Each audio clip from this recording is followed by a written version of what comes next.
ತಾರಕನಾಥ. ತಾರಕನಾಥ ಗೋಶಾಲರ ಘೋಷ ಅಂತ ತಾರಕನಾಥ ಗೋಶಾಲರ ಜನ್ಮ 1854 ನವೆಂಬರ್ 16 ಕಲ್ಕತ್ತಾದ ಪೂರ್ವ ದಿಕ್ಕಿನಲ್ಲಿರುವ ಬರ್ಸಾತ್ ಎಂಬ ಸಣ್ಣ ಪಟ್ಟಣದಲ್ಲಿ ಹುಟ್ಟಿದರು. ಅವರ ತಂದೆ ರಾಮಕನ್ಹಾಯ್ ಘೋಷ್, ತಾಯಿ ವಾಮಸುಂದರಿ. ತುಂಬ ಪ್ರೇಮಮಯರು, ಕರುಣಾಮಯರು, ಆಧ್ಯಾತ್ಮಿಕ ಒಲವಿನ ಹೆಂಗಸು, ಬ್ರಾಹ್ಮಣರ ಯಶಸ್ವಿ ಇವರು ಯಾರು ಅವ್ರ ತಂದೆಯಾದಂಥ ರಾಮಕನ್ಹಾಲ್ ಬ್ರಾಹ್ಮಣರ ಒಬ್ಬ ವಕೀಲರಾಗಿದ್ದರು, ಯಶಸ್ವಿ ನ್ಯಾಯಾಧೀಶರಾಗಿದ್ದರು. ಇವರ ತಂದೆ ತಾರಕನಾಥನ ತಂದೆ ಇವರ ತಂದೆ ಬಡವರನ್ನು ಕಂಡರೆ, ಸಾಧುಗಳನ್ನು ಕಂಡರೆ ತುಂಬ ಧಾರಾಳಿಯಾಗಿ ಮನಸ್ಸನ್ನು ಕೊಡ್ತಾ ಇದ್ದರು. ಹತ್ತಿರದಲ್ಲಿದ್ದ ಶಾಲೆಯ ಬಡ ವಿದ್ಯಾರ್ಥಿಗಳಿಗೆ ಊಟ ಬಟ್ಟೆ ಕೊಟ್ಟು ಸಾಕಿಕೊಂಡಿದ್ದರು. ತಾರಕೇಶ್ವರ ದೇವರ ಭಕ್ತರಾಗಿದ್ದರು. ಇವರು ತಾರಕೇಶ್ವರನ ಅವರ ಮನೆ ದೇವರ ಭಕ್ತರಾಗಿದ್ದರು. ತಾರಕೇಶ್ವರನ ಹರಿಕೆಯ ಫಲವಾಗಿ ಹುಟ್ಟಿದ್ದರಿಂದ ತಾರಕನಾಥ, ತಾರಕ ಎಂದರೆ ಶಿವ, ತಾರಕನಾಥ ಎಂದು ಹೆಸರಿಟ್ಟರು. ಗಂಭೀರ ಸ್ವಭಾವದ ತಾರಕೇಶ್ವರ ಭಗವಂತನ ಧ್ಯಾನದಲ್ಲಿ, ಬುದ್ಧನ ಫೋಟೋಗಳನ್ನು ನೋಡುವುದರಲ್ಲಿ ಆಸಕ್ತಿ. ವಾಮಸುಂದರಿಯ ಕನಸಿನಲ್ಲಿ ಶಿವನು ಕಾಣಿಸಿಕೊಂಡ. ನಿನ್ನ ಭಕ್ತಿಗೆ ಮೆಚ್ಚಿದ್ದೇನೆ, ನಿನಗೆ ನನ್ನ ಆಶೀರ್ವಾದವಿದೆ, ಒಬ್ಬೊಬ್ಬರದು ಒಂದೊಂಥರ ಜೀವನ ಆಯ್ತಲ್ಲ ಅಂತ ವೈರಾಗ್ಯ ಬಂದಿತ್ತು ಅವನಿಗೆ. ಎಂದು ಮೊದಲಿಂದನೂ ಆತನಿಗೆ ಸನ್ಯಾಸಿ ಆಗಬೇಕನ್ನೋ ಆಸೆ ಇತ್ತು. ಇವೆಲ್ಲ ಜಂಜಾಟಗಳು, ಅಕ್ಕ ತಂಗಿಯರು, 3 ಜನ ಅಕ್ಕ ತಂಗಿಯರು ಅವರೊಬ್ಬ. ಹಾಗಾಗಿ ಅವನಿಗೆ ವೈರಾಗ್ಯ ಶುರುವಾಯಿತು. ಮತ್ತೊಬ್ಬ ತಂಗಿಗೆ ಮದುವೆ ಮಾಡಬೇಕಾಗಿತ್ತು. ಮಾಡುವ ಪ್ರಯತ್ನ ಇತ್ತು, ತನ್ನ ಮನೆಯಲ್ಲಿ ಪ್ರಯತ್ನ ಮಾಡ್ತಾಯಿದ್ರು.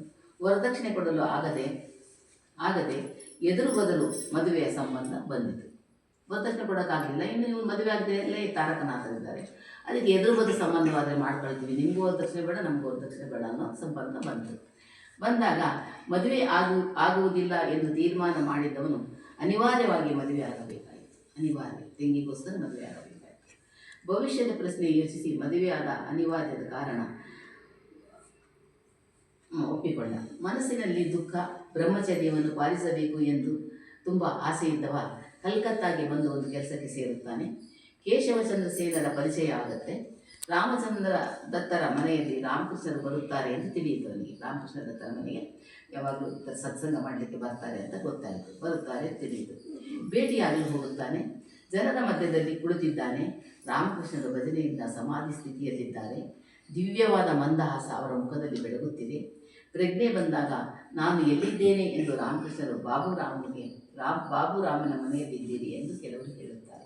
ಅವರಿಗೆ ಪ್ರಜ್ಞೆನೇ ಇರಲ್ಲ, ಆ ರೀತಿ ಭಾವಾವಸ್ಥೆಯಲ್ಲಿ ಹೋಗ್ಬಿಟ್ಟಿರ್ತಾರೆ. ಕೆಲವರೆಲ್ಲ ಹುಚ್ಚ ಅಂತ ಕರೀತಾ ಇರ್ತಾರೆ. ರಾಮಕೃಷ್ಣರ ಸಮಾಧಿಗೆ ಸಂಬಂಧಪಟ್ಟ ಎಲ್ಲ ವಿಷಯಗಳು ಹೇಳಲು ಶುರು ಮಾಡುತ್ತಾರೆ ಇವನಿಗೆ. ರಾಮಕೃಷ್ಣರು ಸಮಾಧಿ ಸ್ಥಿತಿಗೆ ಹೋಗ್ಬೇಕಂದ್ರೆ ಯಾವ ರೀತಿ ನಾವು ಭಕ್ತಿಯಿಂದ ಪ್ರಾರಂಭಿಸಬೇಕು, ಯಾವ ರೀತಿ ನಾವು ಮನಸ್ಸನ್ನು ದೇವರಿಗೆ ಕೊಡಬೇಕಂತ ಒಂದೊಂದಾಗಿ ಹೇಳ್ತಾ ಹೋಗ್ತಾರೆ. ತಾರಕನಾಥ ಹೋಗ್ತಾರೆ.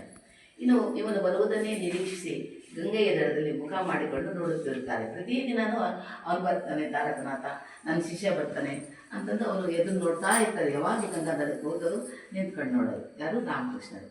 ಅವರು ಕೋಣೆಗೆ ಬಂದು ಒಂದಿನ ಕುಳಿತುಕೊಳ್ಳಲು ಹೇಳುತ್ತಾರೆ. ಗಂಗೆಯ ಕಡೆಗೆ ಮುಖ ಮಾಡಿಕೊಂಡು ನೋಡುತ್ತಿರುತ್ತಾರೆ ರಾಮಕೃಷ್ಣರು. ನಂತರ ಬಂದಾಗ ಅವರು ಕೋಣೆಗೆ ಬಂದು ಕುಳಿತುಕೊಂಡು ಹೇಳುತ್ತಾರೆ, ನನ್ನ ತಾಯಿಯನ್ನು ನೋಡಿದಾಗ ಹಾಗಾಯಿತು ನಿನ್ನನ್ನು ಅಂದರು. ಅವ್ನು ನೋಡಿದ ತಕ್ಷಣ ನನ್ನ ತಾಯಿಯನ್ನು ನೋಡ್ದಂಗೆ ಆಯಿತು ನಿನ್ನನ್ನು ಅಂತ ಹೇಳ್ತಾರೆ. ಅಷ್ಟು ಅವ್ರಿಗೆ ಗೊತ್ತು, ನನಗೆ ಸೀಮಿತವಾದ ಭಕ್ತ ಯಾರು ಅಂತ ಅವ್ರಿಗೆ ಗೊತ್ತಿತ್ತು. ಅವನು ಬಂದ ತಕ್ಷಣವೇ ನಿನ್ನ ನೋಡಿದಾಗ ನನ್ನ ತಾಯಿಯನ್ನು ನೋಡ್ದಂಗೆ ಆಯಿತು ಎಂದರು. ತುಂಬ ಪರಿಚಯ ಎನ್ನುವ ಹಾಗೆ ಆಗಿತ್ತು ಅವನಿಗೆ. ಇದೇನು ಇಷ್ಟು ಪರಿಚಯದಿಂದ ಮಾತಾಡ್ತಾರಲ್ಲ ಅಂತ ಆಗಿತ್ತು. ಅವನು ಇಡೀ ದಿನ ಅವರ ಹತ್ತಿರವೇ ಇರುತ್ತಾನೆ. ಸಕಾರ ನಿರಾಕಾರ 2 ಬ್ರಹ್ಮ ಎಂದು ಹೇಳುತ್ತಾರೆ ಸ್ವಾಮಿ ರಾಮಕೃಷ್ಣರೇ. ಅದು ಹೇಗೆ ಸಾಧ್ಯ ಎಂದು ಹೇಳ್ತಾರೆ. ಯಾರು? ಸಕಾರ ಅಂದರೆ ದೇವರನ್ನು ನೋಡ್ಕೊಂಡು ಹೇಳುವುದು, ನೋಡ್ಕೊಂಡು ಪೂಜೆ ಮಾಡೋದು. ನಿರಾಕಾರ ದೇವರೇ ಇಲ್ಲ ಬಿಡು ನಮಗೆ ಅಂತ ನಮ್ಮ ಮನಸ್ಸಿನಿಂದ ನಾವೇ ನಮ್ಮ ಆತ್ಮನೇ ನಮಗೆ ದೇವರು ಅಂತ ಮಾಡುವಂಥ ನಿರಾಕಾರಗಳು ಇದ್ದಾರೆ. ಅದಕ್ಕೆ ಉದಾಹರಣೆ ಹೇಳ್ತಾರೆ, ಸಮುದ್ರ ಹಿಮಬಂಡೆ 2 ಒಂದೇ. ಸಮುದ್ರನೂ ಹಿಮಬಂಡೆ 2 ಒಂದೇ, ಹೌದಲ್ವಾ? ಸಮುದ್ರ ಗಟ್ಟಿಗಾದ್ರೆ ತಾನೇ ಹಿಮಬಂಡೆ ಆಗೋದು. ಸಮುದ್ರ ಹಿಮಬಂಡೆ 2 ಒಂದೇ, ಬೇರೆ ಬೇರೆ ಅಲ್ಲ. ಸಮುದ್ರದ ನೀರು ಬೇರೆ ಅಲ್ಲ, ನೀರು ಹೆಪ್ಪುಗಟ್ಟಿದ ಮೇಲೆ ಹಿಮ ಬೇರೆ ಅಲ್ಲ, 2 ಒಂದೇ ತಾನೆ ಅಂತ ಅವನಿಗೆ ಹೇಳ್ತಾರೆ.